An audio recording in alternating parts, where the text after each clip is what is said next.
You want me to do a recap? Sure. Sure, well, I can do the recap. Let's see if I remember anything. So yes, last session, our villains, our villainous goon squad. Let's see now. We finished up the trials in the cellar, I believe,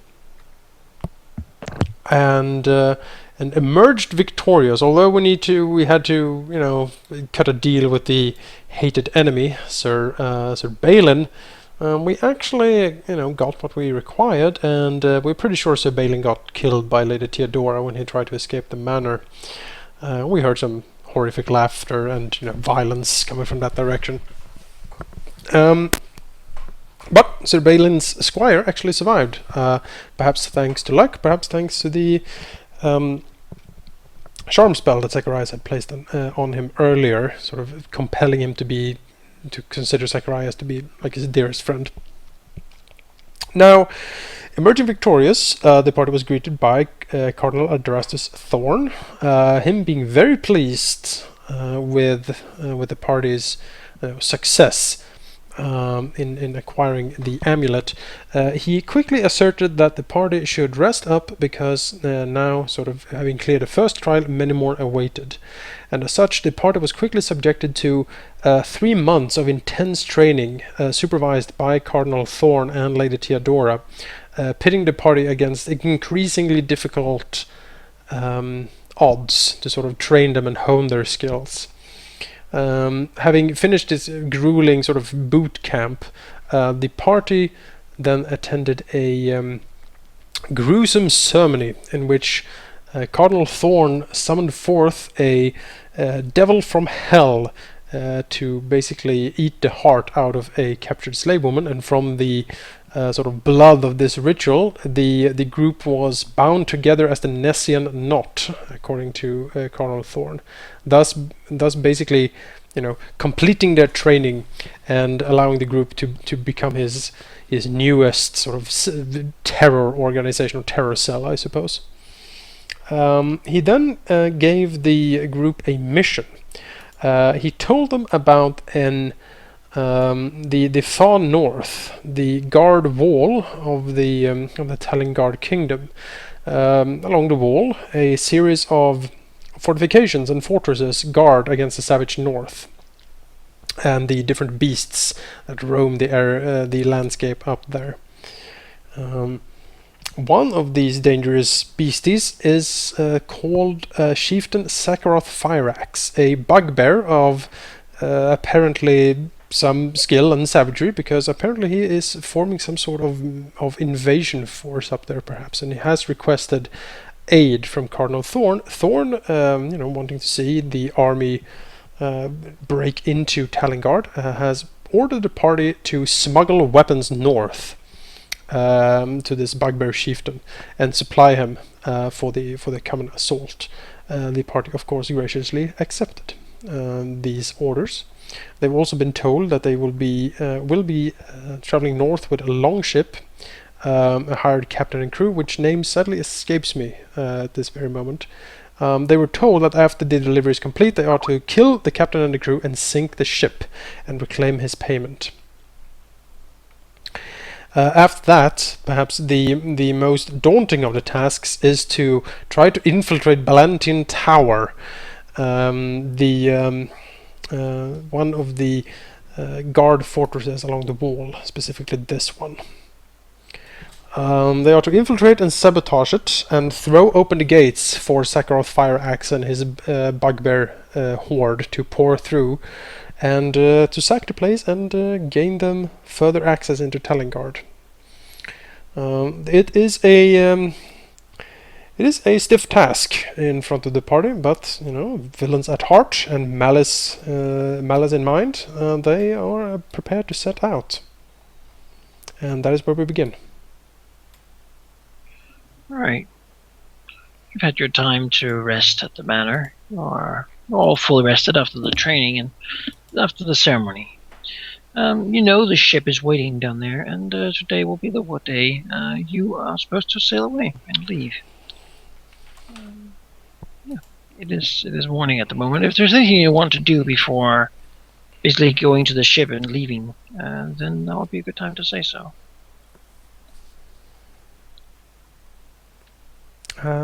Well, Zacharias, for one, wants to talk to Squire Timian. Alright. Because he seems to remember something Timian said some time ago. And given the current mission, the name that Timian mentioned seems like pertinent information.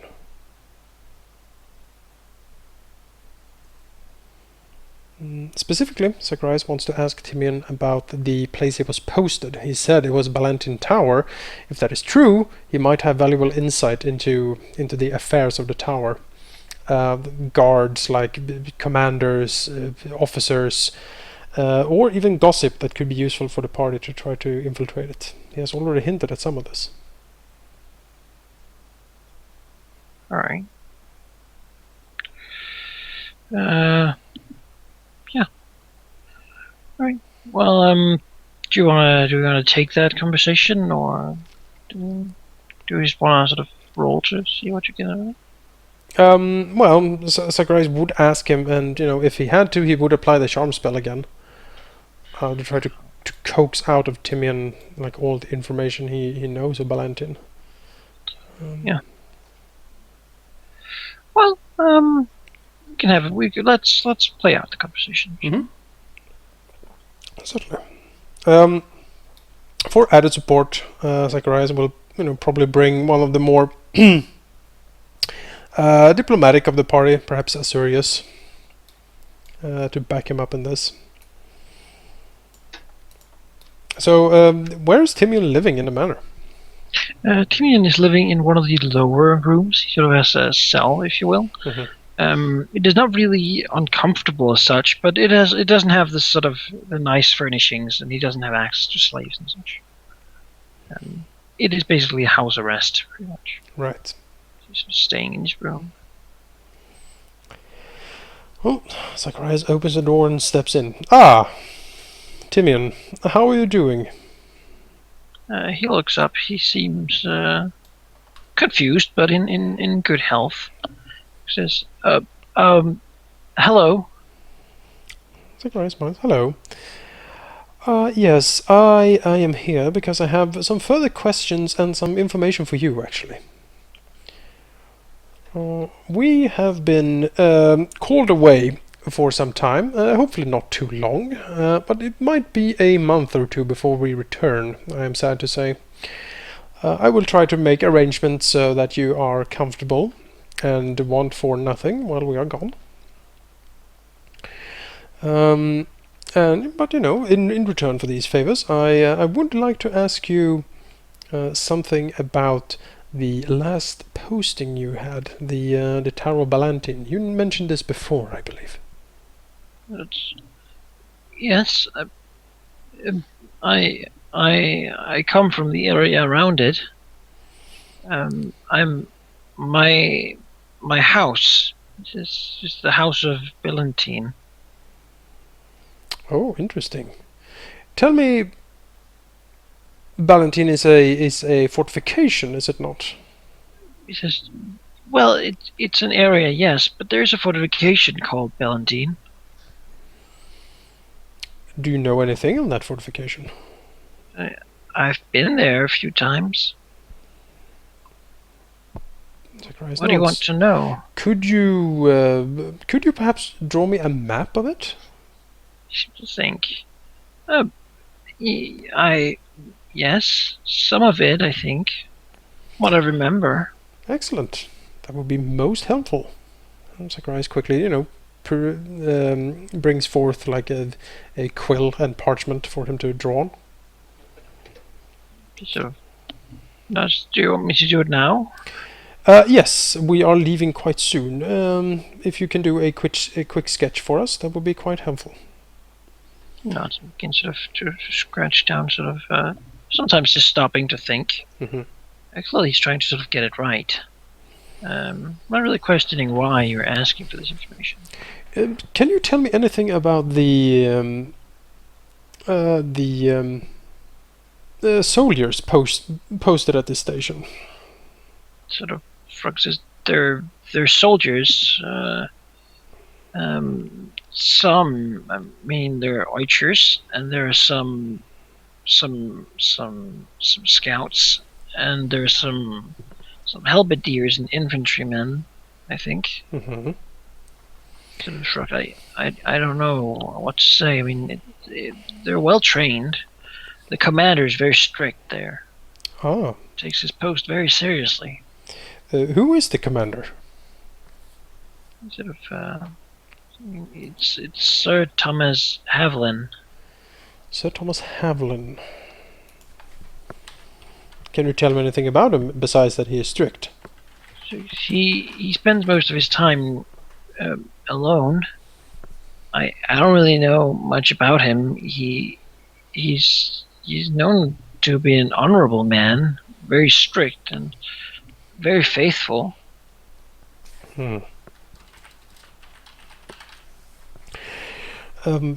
Does he have any officers beneath him?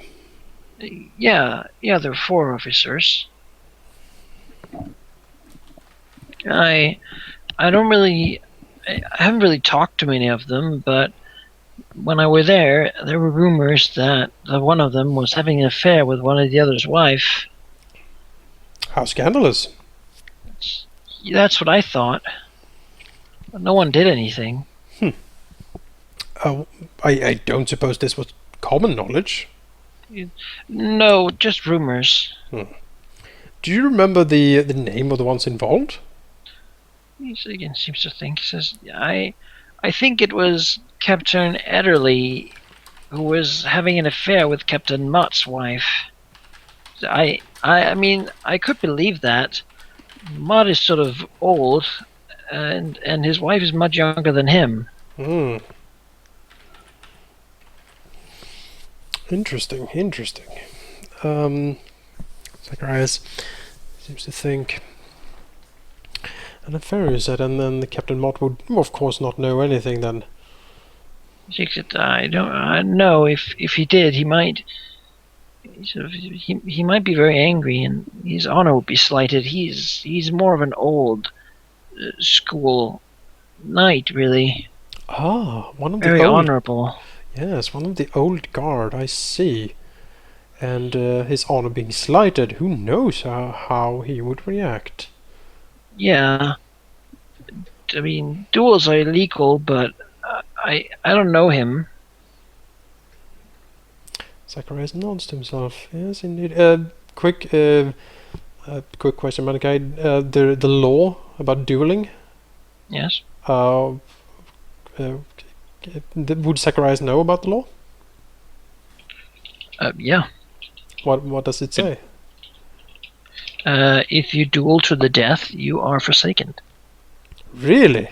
Yeah, that's one of the things that I was considering making like my thing. Oh. Dueling is not a way to solve problems, and is not a way to solve crime. It is barbaric and something of the past. Mithra does not like dueling one bit. Zacharias exchanges a glance with Azureus. And Azureus can see a very cold sort of smile spread across Zacharias' face. Well, Azureus seems kind of like a warm, though you might be able to interpret it as even like slightly sinister smile coming back. Zacharias, no. If you're planning to go there, you sort of seems a little conflicted here. Yes. Perhaps you should.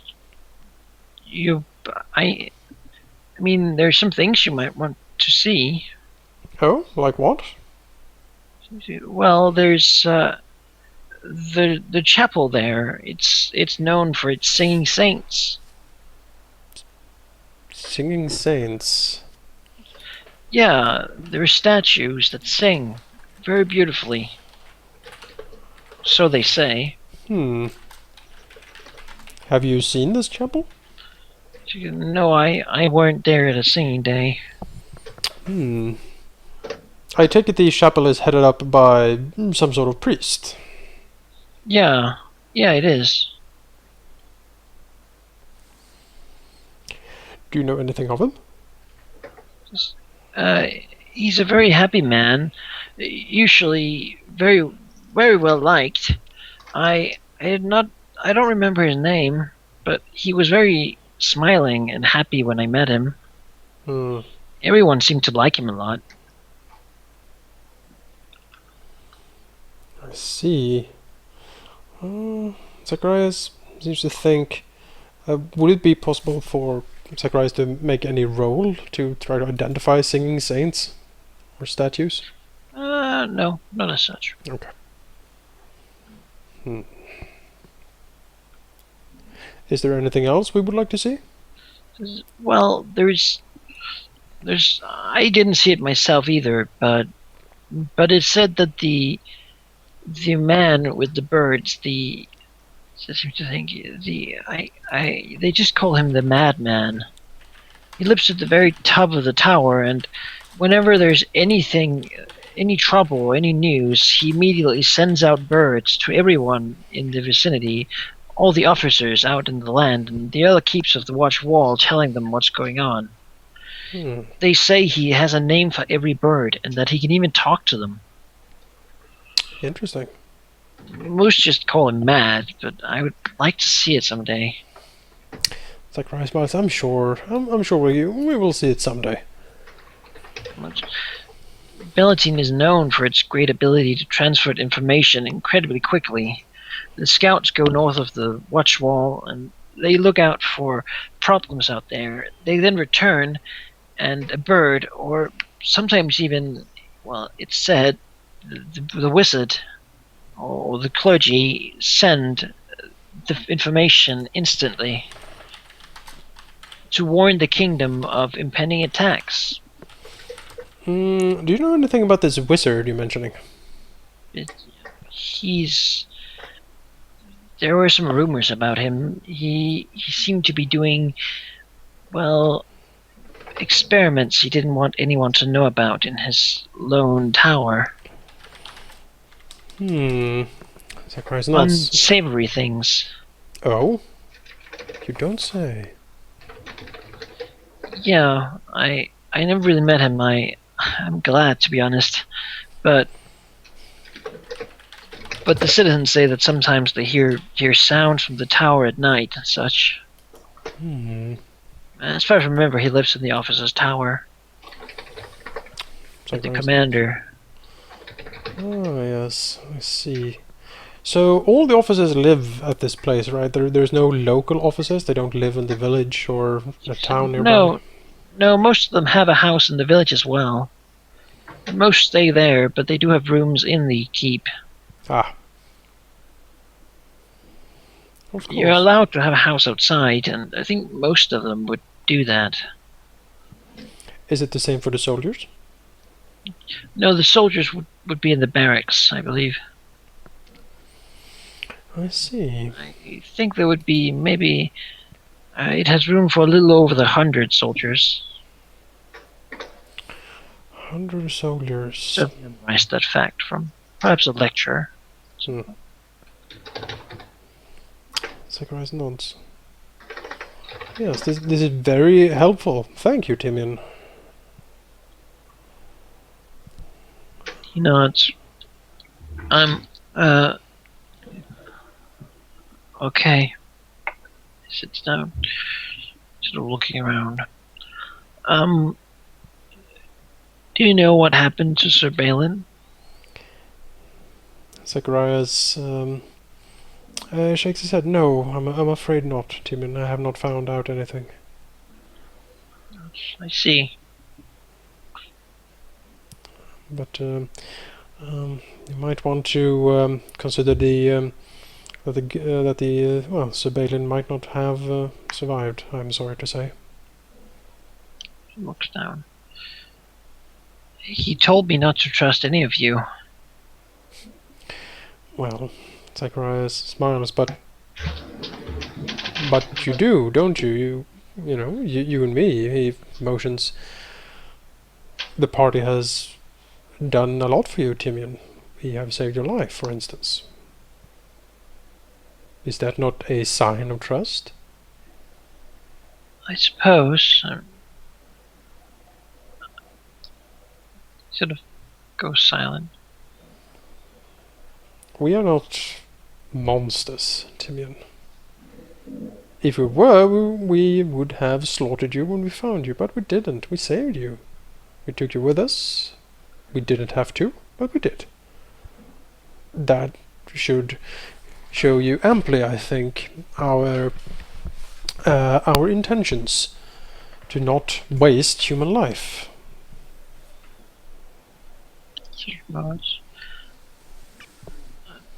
Yeah. Remember to save your anger and your hatred for those that are your true enemies, Timian, and we are not them. So, but when you leave, I'll be only here with the others. Zacharias nods, yes. What should I do?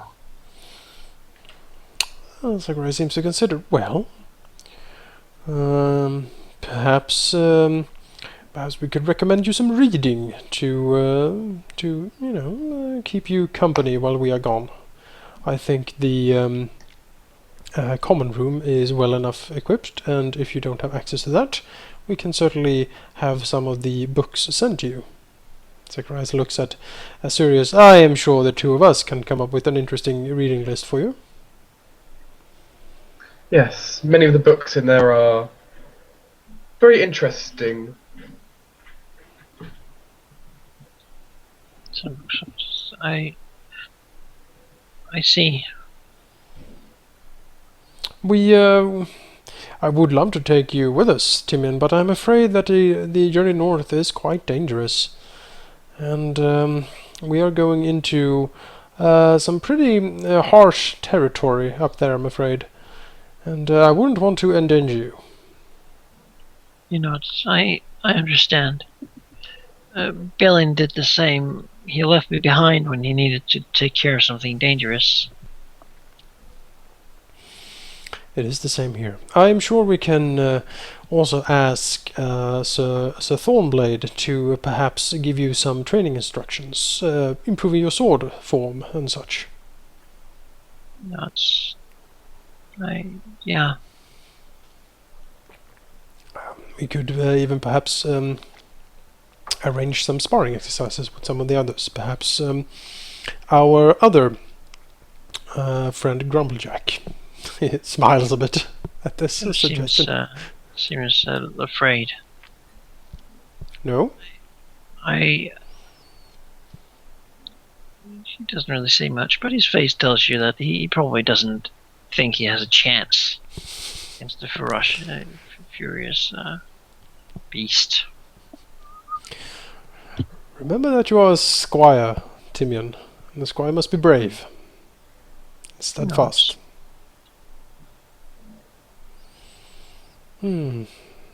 Zacharias smiles again. Turns to Azureus with a sort of a crooks an eyebrow, as if asking Azureus if there is anything he would like to add or. Azureus seems to just kind of like give you a thing of like, not really. Zacharias turns back to Timian. Very well. Then, Timian, we will take our leave quite soon. I will arrange for you to have some leeway in the mansion here while we are gone, and I will make sure that you want for nothing. As a thank you from us for all the information and the map you have supplied. No, it's sort of clumsy. I see. Zacharias takes a few steps forward, picks up the map, and then, gives Timian a reassuring pat on the shoulder. He seems to relax a little bit as you do it, although he's clearly sort of still tense and afraid and very uncertain in his sort of demeanor. Timian, just remember, there's nothing to be worried about. Azureus fills a glass of great water. We will protect you as long as we're around. Nothing will hurt you. I give him the glass of water. Sort of takes it.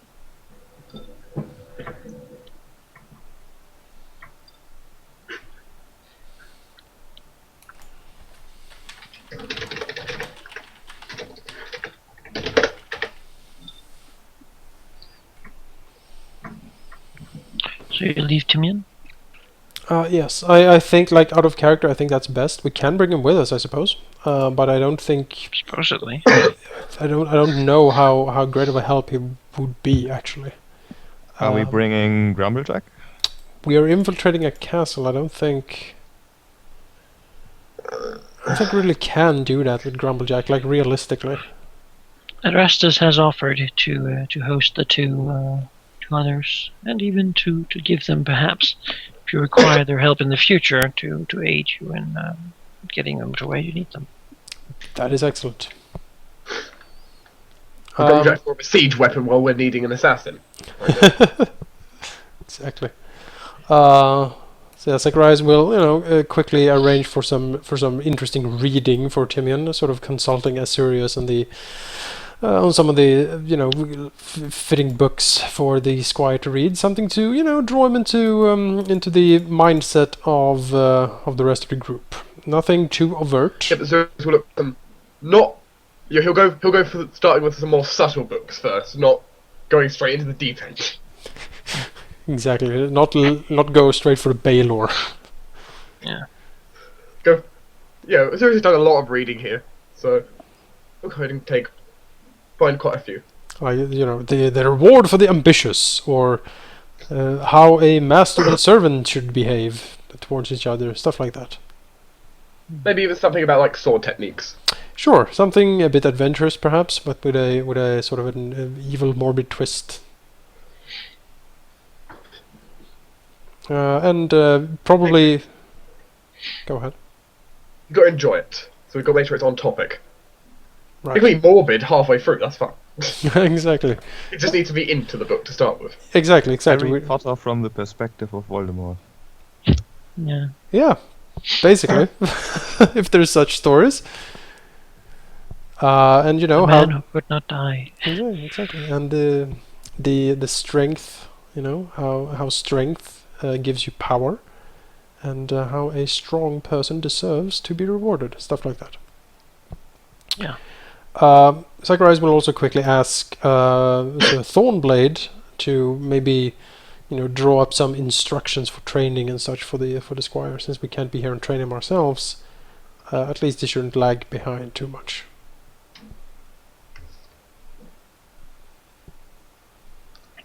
Yes. I'll do so. Alright.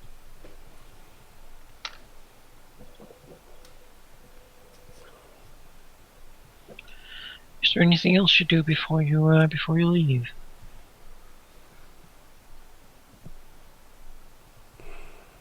I can't think of anything Zacharias would do, I think.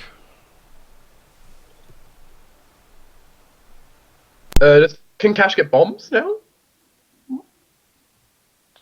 Nope, I don't have any bombs. Oh. I got potions. I was hoping you'd be able to make yourself some bombs while we were at this time. I think she took an archetype that doesn't have bombs. Possible. Alright. So, you'll go towards the Frosthammer. Indeed.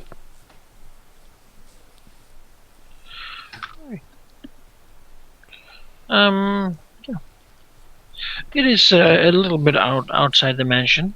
There's a little sort of walkway to the river, and here there's a small dock with what seems to be a longship attached to it. The ship is sort of heavily loaded, staying very deep in the water, and aboard are a few sort of grizzled Northman sailors. one special, the captain, is sort of clearly also a Northman with a wiry beard and pale blonde hair. He also has countless scars. You've been told he is that his name is Cargild Odenkirk. Can you spell that? Sure, I can.